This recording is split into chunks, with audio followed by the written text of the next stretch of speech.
Idris Elba absolutely would have been nominated for an Oscar. He wasn't, because not enough people saw. The issue we need to be looking at is what happens before the film gets to the Oscars, and who stands there with an Oscar. Helen Mirren is living proof that age has never been able to limit an artist. She can be as cold as ice in the form of Queen Elizabeth II, and just a few years later make audiences shiver with roles overflowing with desire and darkness. From the unforgiving stage of Shakespeare to the film sets of Hollywood, Helen has always chosen the hardest path, one that demands courage, patience, and the price of solitude.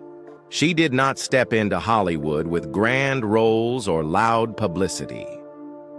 Coming from a poor immigrant family growing up amid prejudice, Helen had to carve out her own place in a male-dominated world. She was once looked down upon, treated like a commodity in audition rooms. But from those humiliations, she built an indomitable career that has lasted for more than half a century. Helen Mirren is remembered not only for her Oscar statuette or the dazzling gowns she wore on red carpets. She is remembered for her bluntness, grit, and a magnetism that comes not from beauty, but from the willpower of a woman who dared to take control of her entire life. Her story is the journey of a queen without a crown, glory paid for with loss, freedom earned after years of struggle, and an artistic legacy that makes the world bow in respect. Early life. Helen Lydia Mironoff was born on July 26, 1945, in Hammersmith, London, at a time when Britain had just emerged from World War II, its cities still scarred by bombings.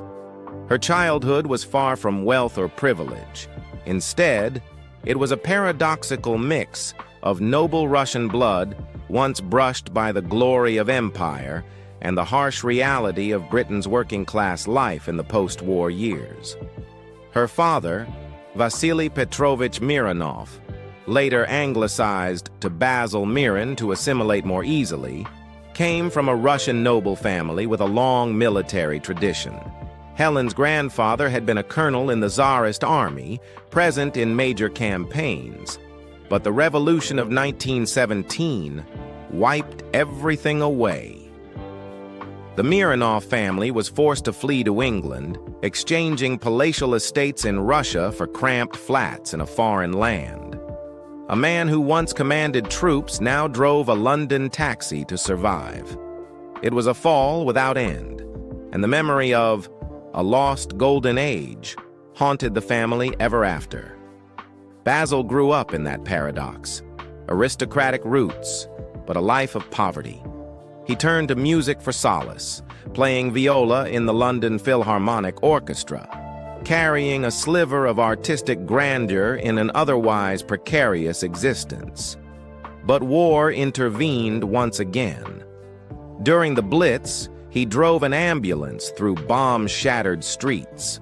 After the war, in order to provide for his family, he gave up music and took whatever work he could find: driver, driving examiner, and eventually a civil servant in the Ministry of Transport.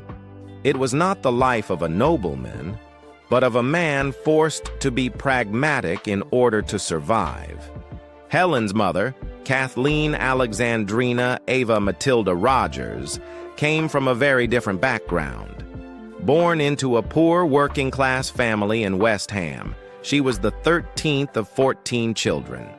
Her father was a butcher, surviving on hard manual labor.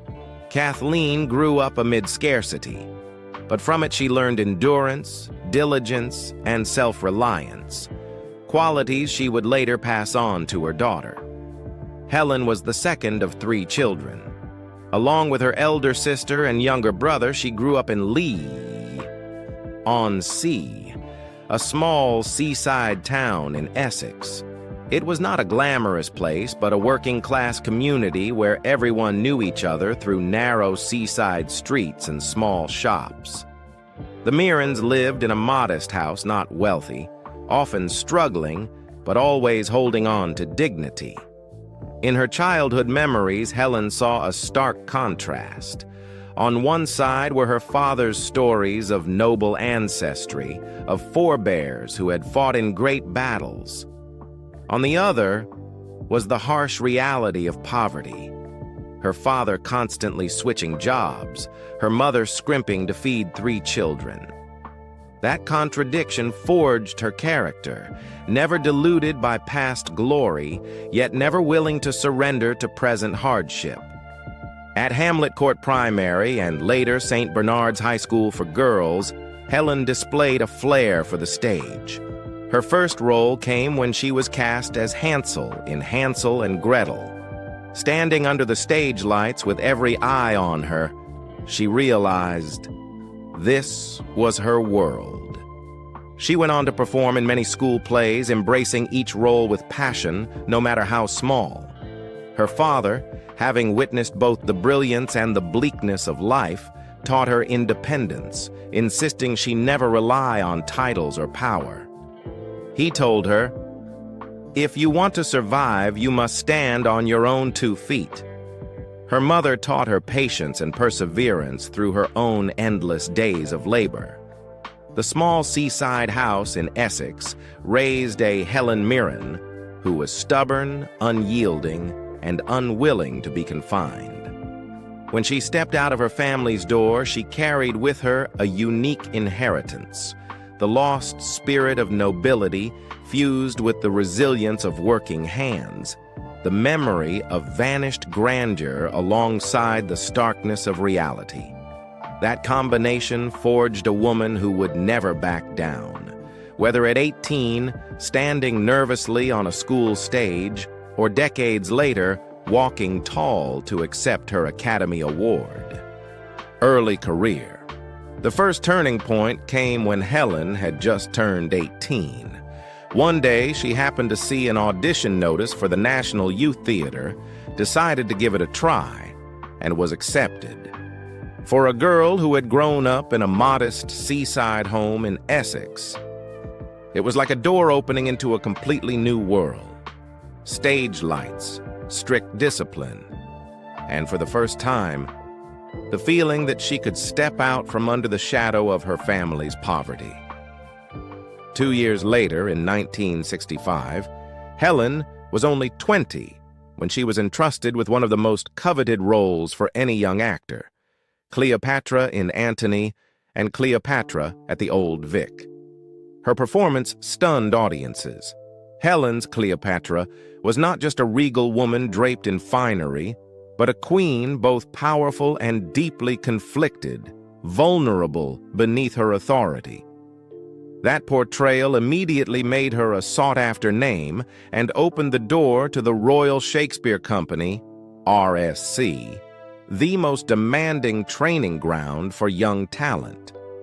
At the RSC, Helen embarked on a long journey with Shakespeare, where she was constantly tested by roles layered with complexity. In 1966, she played Castissa in The Revenger's Tragedy, a character torn between morality and violence. A year later, she portrayed Diana in All's Well That Ends Well, youthful yet sharp. By 1968, Helen was tackling 2 contrasting parts: Cressida in Troilus, and Cressida, a woman caught between love and survival, and Rosalind in As You Like It, witty, playful, and commanding the stage with mischief. In those early years, Helen proved not only her striking presence, but also her ability to capture the darker corners and psychological depth of every role. As the 1970s began, Helen pushed herself with even more demanding roles. In The Two Gentlemen of Verona, 1970, she gave Julia a range of emotions, from playful disguise to the pain of betrayal. A year later, she transformed into Tatiana in Gorky's Enemies, and soon after into Miss Julie, one of the most complex characters in European realist drama. On stage, she embodied a Julie consumed by desire, torn apart by inner conflict, and aching for freedom. leaving audiences with no doubt that she was an actress capable of exposing the raw essence of humanity. Her years at the RSC not only brought her acclaim, but also shaped her fiercely independent artistic identity. She refused to let theater become a place of shallow spectacle.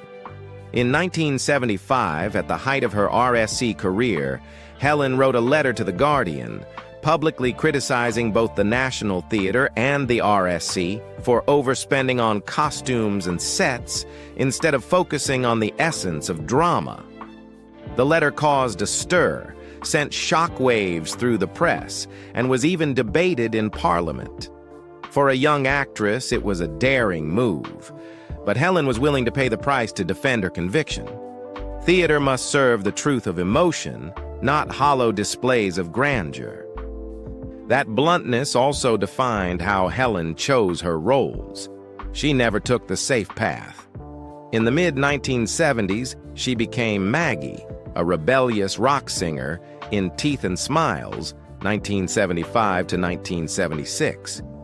The raw, defiant role shocked audiences, showing Helen not as the solemn Shakespearean goddess, but as a sensual, reckless woman who lived on the edge. Soon after, she returned to Shakespeare to play Queen Margaret in Henry VI's 1977, followed by Isabella in Measure for Measure, 1979, where she embodied a mix of faith, severity, and yearning for freedom. Each role was another piece of a mosaic, pulling Helen further from stereotypes and establishing her as an unpredictable artist.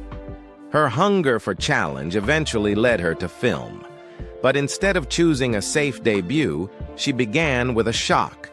Caligula, 1979, infamous for its explicit sexual content. For many, it was a move that could have ruined a career. For Helen, it was a declaration that she would never let herself be confined by expectations. In those early years, Helen Mirren's career was anything but smooth. It was a series of trials, from the dazzling Cleopatra at 20 to the psychologically heavy roles at the RSC to the daring leap into cinema. Yet it was precisely these risks that shaped Helen Mirren into something different. An artist who constantly shattered boundaries, defied convention, and step by step laid the foundation for the remarkable career that followed. Successful career. By the 1980s, Helen Mirren decided to step out of the safe haven of the stage and test herself in front of the camera, where every gaze is more demanding and every detail magnified. The Long Good Friday, 1980, was her bold entry. Initially, the role of Victoria was written merely as the shadow of the gangster boss played by Bob Hoskins, but Mirren refused to be background. With her piercing gaze and calculating silences, she transformed Victoria into a woman who observes, reads the situation, and quietly steers events in several key scenes. Audiences instantly recognized she wasn't just trying cinema, she was born to conquer it. Soon after, Excalibur, 1981, carried Mirren to the other extreme of performance, Morgana, seductive, dangerous, and steeped in mysticism. This was no longer the Shakespearean Mirren of the stage, but one who fused myth, desire, and cinematic sensuality. Morgana was both alluring and terrifying, turning her into the focal point of the film and setting the stage for her recurring trajectory of power plus darkness roles throughout her career. The true breakthrough came with Cal, 1984. Against the backdrop of the Northern Ireland conflict, Mirren played a widow drawn into a tragic romance with a man tied to her husband's death. Instead of relying on theatrical outbursts of grief, Mirren chose to whisper her pain. A tortured glance, a broken breath, a silence heavy with meaning. That restraint carried more weight than dialogue, winning her Best Actress at the 1984 Cannes Film Festival. From that moment, critics embraced Mirren as a true film star, not just a stage actress crossing over. Throughout her career, she deftly balanced artistic prestige with mainstream appeal. Gosford Park, 2001, proved this balance. As Mrs. Wilson, the housekeeper, Mirren played a quiet figure in the shadows, yet one burdened with moral weight and family secrets. With her halting breaths, eyes full of unspoken truths, and heartbreaking restraint, she turned a supporting role into the hidden heart of the film, earning an Oscar nomination. 2 years later, Calendar Girls, 2003, showed a different side. Humorous, witty, yet dignified, as she played one of a group of middle-aged women daring to pose nude for a charity calendar. The role made Mirren a pop culture icon and brought her closer to global audiences. Her career reached its peak with The Queen, 2006, a role few could embody as completely as Mirren. The challenge lay not in makeup, but in portraying Queen Elizabeth II during the crisis following Princess Diana's death. Mirren delivered through absolute restraint, a dignified yet heavy gait, eyes striving for composure yet betraying anxiety, long silences that spoke louder than words. She turned Elizabeth II into a flesh-and-blood human being, powerful yet profoundly lonely. The performance swept the Oscars, BAFTAs, Golden Globes, and SAG Awards, an almost unprecedented feat, cementing her transformation as one of cinema's great performances. But Mirren did not stop there. The Last Station, 2009, showcased her at her most tempestuous as Sofia Tolstoy, wife of the great Russian writer, consumed by jealousy, pride, and despair as she lost her husband to his ideals. She roared in arguments yet left audiences brokenhearted at Sofia's isolation, earning another Oscar nomination. Her versatility shone just as brightly in the following years. The Debt, 2010, cast her as an aging Mossad agent haunted by past sins. Here, Mirren carried the role with the weight of lived experience, of a woman who knows she was wrong but cannot escape moral reckoning. Immediately after, she turned audiences' expectations upside down by becoming a retired assassin in Red, 2010, and Red 2, 2013. Dame Helen in an evening gown wielding a submachine gun, cool, sharp, and wry, transforming a veteran actress into a natural action star. Hitchcock, 2012, returned her to emotional depth as Alma Reville, the wife, partner, and only counterweight to Alfred Hitchcock. She portrayed Alma as the silent pillar who kept genius in balance. Then, in The 100-Foot Journey, 2014, she softened into a proud French restaurateur, gradually learning to yield to the younger generation. Parallel to her film success, television cemented her as an icon. Prime Suspect, 1991 to 2006, turned Jane Tennyson into a landmark character, a brilliant detective paying the price of loneliness, alcoholism, and inner scars. The role earned her 3 consecutive BAFTA TV awards and an Emmy, while redefining female investigators on screen, not as invincible superwomen, but as real people with fractures. In 2005, the miniseries Elizabeth I returned Mirren to the throne, this time as a monarch fierce and lustful, sharp yet torn, winning her both an Emmy and a Golden Globe. From then on, Mirren became the only actress to have portrayed both Elizabeth I and Elizabeth II on screen, a one-of-a-kind record. In later years, she moved effortlessly between prestige and commercial cinema. She appeared in National Treasure Book of Secrets, 2007, voiced characters in Monsters University, 2013, and joined films like State of Play, 2009, and Inkheart, 2008.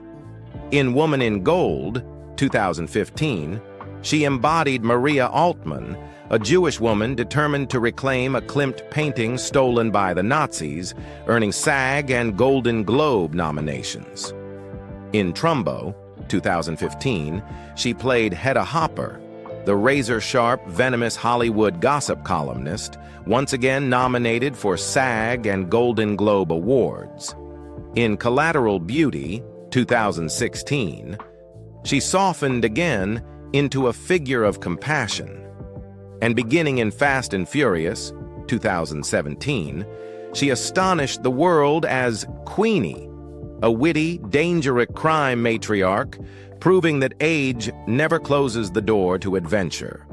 On stage, after years away, Mirren once again donned the crown in the audience, 2013 to 2015, in both West End and Broadway. If the Queen portrayed Elizabeth II in the storm of media scrutiny, the audience revealed the private woman behind royal protocol, playful, weary, vulnerable, and attentive.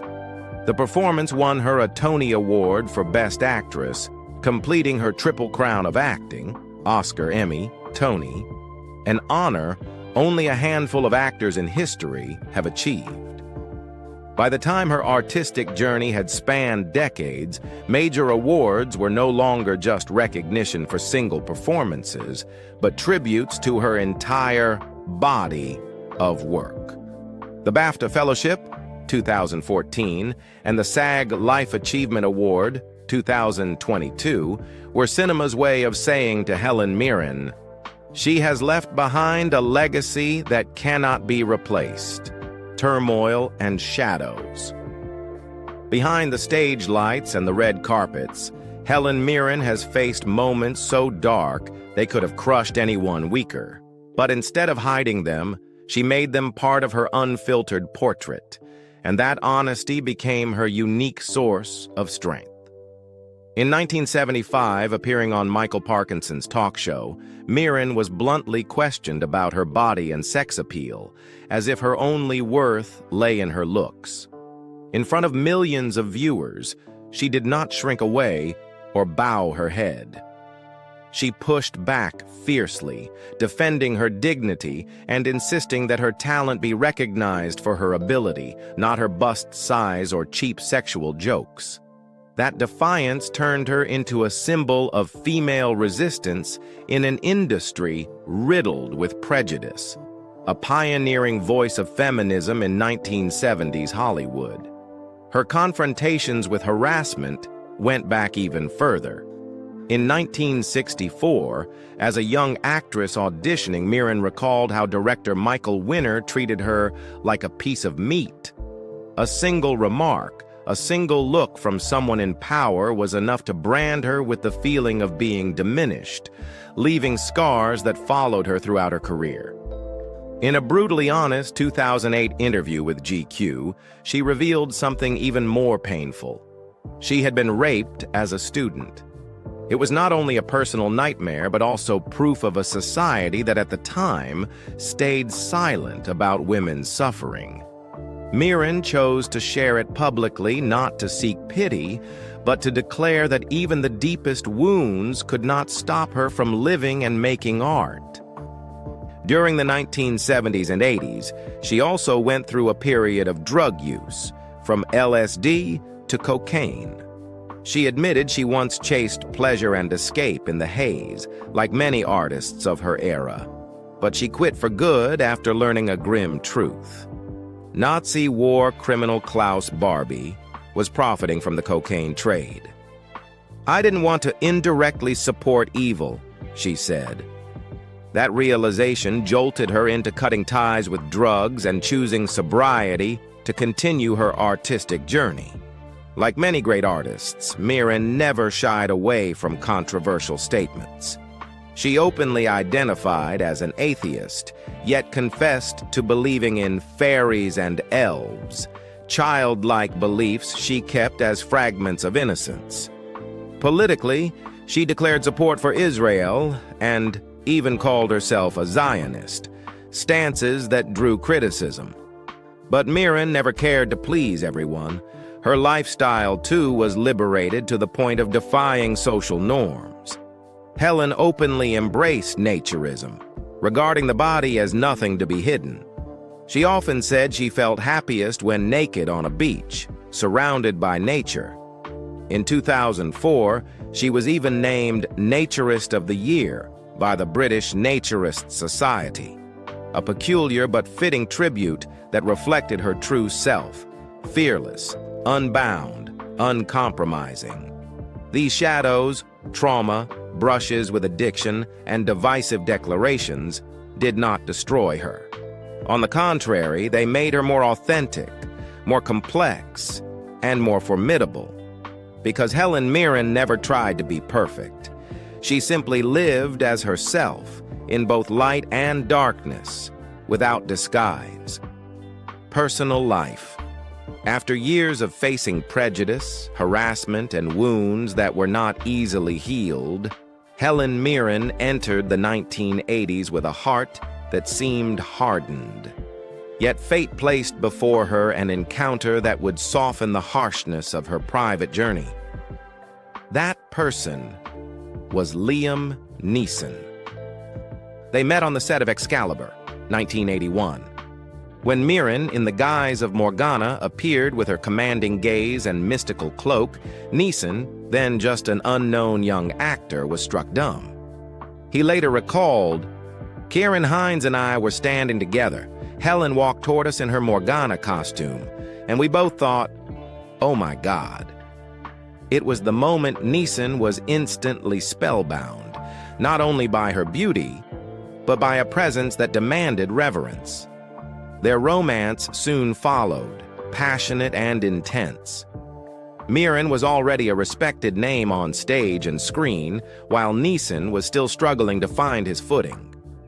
In that love, Helen was both a teacher and an inspiration. Neeson admitted she was the one who helped him find his first agent, opening the door to his career. For Helen, Neeson brought the freshness and fervor of youth, something she needed after years of bracing herself against sexism and professional pressure. They lived together like husband and wife, sharing simple but creative days, reading scripts together, exchanging ideas, encouraging one another after setbacks. Neeson often looked back with gratitude. "I was lucky and honored to live with Helen for those 3 or 4 years." Yet, like many love stories in the lives of artists, it could not escape harsh realities. Mirren was fiercely independent, unwilling to sacrifice her career for the role of supporter. Neeson was in a stage of striving, desperate to break through. The differences created invisible distances. They loved deeply, but could not walk the long road together. Eventually, after several years, they parted ways, without drama, without bitterness. Years later, Helen still spoke of Liam with fondness. "We loved each other very much, but we weren't meant to be together until the end. I always remember him with special affection." And Neeson, after becoming a global star, continued to regard his time with Mirren as one of the most precious chapters of his life. After closing the chapter on her passionate yet unfinished love with Neeson, Helen entered a more mature phase of her personal life. She poured herself entirely into her career, rarely speaking of romance. But then, in 1985, fate knocked again. That year, Mirren came to audition for White Nights, directed by Taylor Hackford. Their first meeting had no spark of romance. In fact, Helen later admitted she found Hackford a little dry, rigid. Yet it was precisely that rigidity, set against her own independence, that created an intriguing balance. They left that first audition as strangers, but subsequent encounters slowly stirred a quiet curiosity.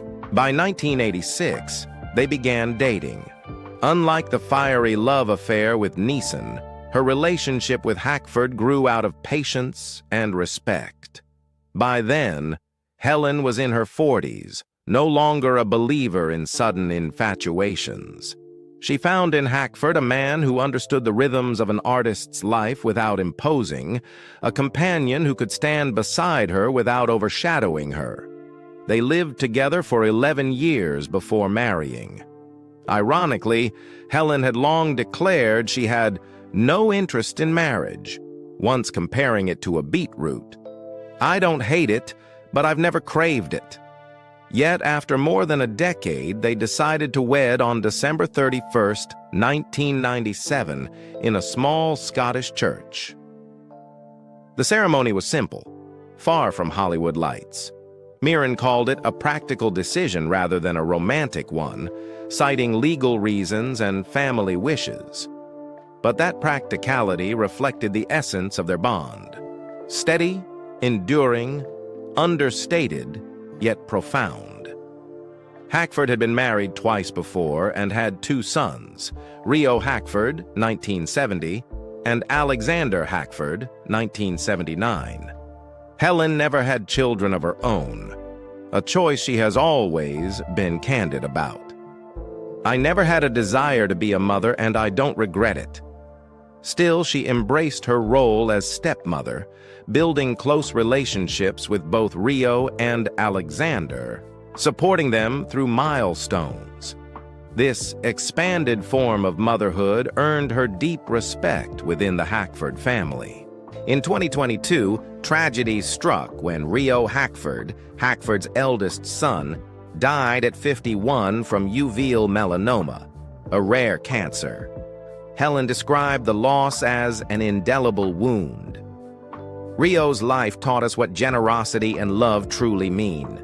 She posted a black and white photo of him on Instagram, captioned only with El Rio, a quiet, heartbreaking but heartfelt tribute. It showed the genuine love she held for her stepchildren, not out of duty, but out of true family affection. Over more than 2 decades together, Helen and Hackford admitted they had their share of conflicts. Busy schedules and strong personalities sometimes made their arguments heated. Mirren once said, "Taylor and I are both independent, clashes are inevitable, but we know when to stop and listen, and that's why we're still here after more than 20 years." Honesty and compromise were the glue that kept them together. Hackford became not only her husband, but her greatest companion in her career. He often stood silently behind the scenes at award ceremonies, supporting her brilliance. Mirren once said, "He has never tried to outshine me. On the contrary, he has helped me become the strongest version of myself."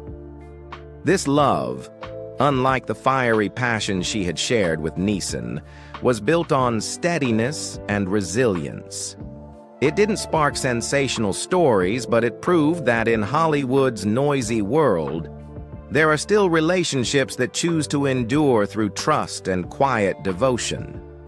For Helen Mirren, it became her safe harbor after the stormy years of youth, wealth, and lifestyle.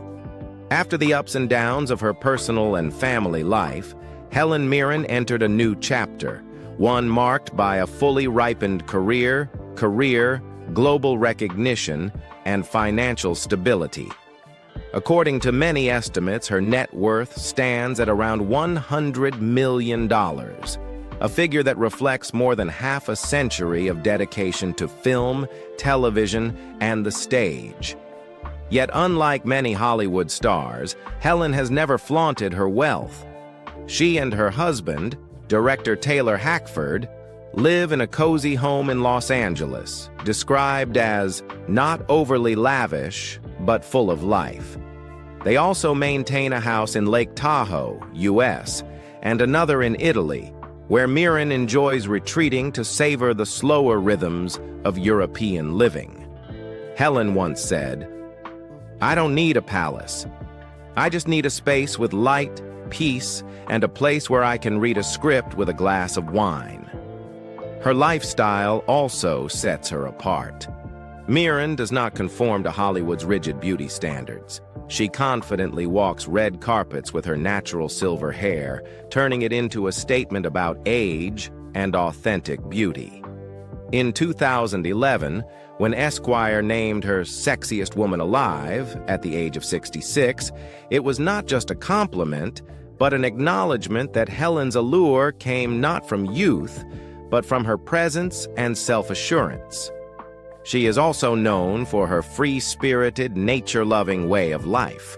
Helen has openly admitted her love for naturism, regarding it as the ultimate state of freedom. In 2004, the British Naturist Society even awarded her Naturist of the Year, an honor unprecedented for a Hollywood star. She laughed as she accepted it, treating it as part of her identity. "I'm happiest when I'm swimming in the sea, unencumbered by clothes or any kind of judgment." Behind the image of Dame Helen lies a woman who delights in simple pleasures, gardening, cooking, and caring for her family. Mirren loves fashion, but she is not enslaved by it. She can appear at Cannes in a stunning Dior gown, and a few days later stroll through the streets of Rome in old jeans. For Helen, style is not about chasing trends, but about being comfortable in her own skin.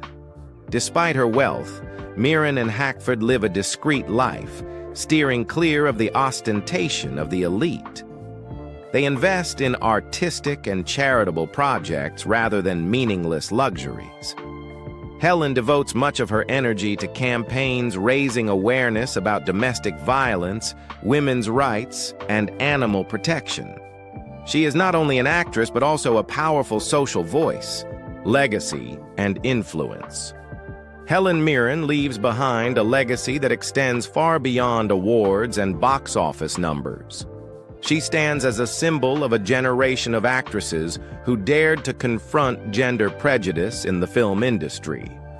Her tense exchange with Michael Parkinson in 1975, when she firmly pushed back against sexist questions, became one of the defining moments that paved the way for feminism in British show business. Ever since, Mirren has been regarded as one of the pioneering voices insisting that women be valued for their talent, not their appearance. Her influence is also evident in the remarkable range of roles she embraced. Mirren never allowed herself to be confined to one type of character. She could be a powerful queen, a poor widow, a steely spy, or even a streetwise crime boss in an action franchise. This versatility inspired later generations of actors to take risks with unconventional roles instead of clinging to safe stereotypes. Beyond the screen, Helen Mirren helped transform society's view of aging. She proved that allure and charisma do not vanish when women pass 50, 60, or even 70. On the red carpet, her natural silver hair became a statement in itself, leading the press to call her the woman who made aging sexy. That confidence inspired not only audiences, but also the fashion world, where she often appeared on lists of the world's best-dressed women, regardless of age. Mirren also made her mark as an artist deeply connected to community causes. She has used her fame to raise awareness about domestic violence, women's rights, and animal protection. In each charitable effort, she has gone beyond lending her name, personally speaking out, advocating, and calling for action. This persistence has ensured she is remembered not only as an actress, but also as a cultural and social activist. Present life. At 79, Helen Mirren shows no signs of slowing down. She continues to appear regularly at major film events. her shimmering silver hair standing as a living declaration of a woman confident enough to embrace natural beauty against Hollywood's rigid standards. Instead of clinging to youth, she has turned age into an advantage, a signature of style that commands admiration. On screen, Mirren remains tireless. She has recently completed The Duke and The Good Liar, and has moved on to a slate of new projects of varying shades. In 2025, she takes center stage in Netflix's The Thursday Murder Club, portraying Elizabeth Best, a former spy among a group of elderly detectives solving crimes. The role not only highlights her wit and subtlety, but also stands as a powerful statement that old age does not equal decline. At the same time, she joins Pierce Brosnan and Tom Hardy in Mobland, Paramount Plus, a gritty mafia series where Mirren embodies Maeve Harrigan, the formidable crime matriarch of London. She continues her Western journey in 1923, Part 2, the Yellowstone prequel alongside Harrison Ford. And elsewhere, audiences await her in Switzerland, a black-and-white film where she portrays novelist Patricia Highsmith, as well as Goodbye June, directed by Kate Winslet. Such a schedule demonstrates that even nearing 80, she works at a pace that would intimidate many younger actors. What earns respect is not just her busy calendar, but her attitude toward life. Helen Mirren never hides her nerves when starting a new project. She candidly admits she still feels panic every time I take on a role. Yet it is precisely that trembling that fuels her excitement and keeps her learning spirit alive, like a newcomer to the craft. At the same time, she speaks out against ageist cliches. She dislikes being labeled as having a youthful spirit or cool for her age, insisting that a person's worth lies not in numbers, but in how they live and create. In her private life, Helen Mirren and Taylor Hackford maintain a marriage that has endured nearly 3 decades. They choose simplicity, their home in Los Angeles, holidays in Lake Tahoe or Italy, shopping trips, cooking meals, walking their dogs. The tragedy of losing Rio Hackford, Taylor's eldest son, still leaves a scar, but it has also brought the family closer. Mirren has said that her greatest happiness now lies not in awards, but in sharing everyday moments with my partner. Helen Mirren has never considered retirement. She believes that art is not a job, but part of one's being. That is why, at an age when many of her peers have retreated behind the curtain, Mirren continues to challenge herself. From crime boss in Fast and Furious to queens, spies, or complex writers. She lives exactly as she has built her legacy, free, fearless, and never allowing time to set limits. Helen Mirren has never been the kind of star confined to a single image. From a poor girl in Essex, the daughter of an immigrant family stripped of its aristocratic past, she climbed the artistic ladder step by step, armed with grit and pride. Over the past half-century, Helen has been Cleopatra with regal authority, Jane Tennyson standing alone on the battlefield of men, and Elizabeth II weighed down by duty in the aftermath of Diana's death. Yet beyond all those roles, Helen Mirren has always remained herself. A woman who refuses to be diminished, who refuses to live under society's imposed gaze. What makes her a legend is not just an Oscar statuette or endless standing ovations on Broadway. It is the way she has faced her own shadows head-on, from humiliations in audition rooms to heartbreak in love and family loss, and transformed them into creative power. Helen Mirren leaves behind more than films and plays. She leaves behind a philosophy that women have the right to command their own lives regardless of age or prejudice. So to you, who is Helen Mirren? A queen of the screen, a feminist icon, or simply living proof of the strength of perseverance? Share your thoughts in the comments, and if her journey inspires you, don't forget to hit like and subscribe to stay with us for more stories of people who helped shape history.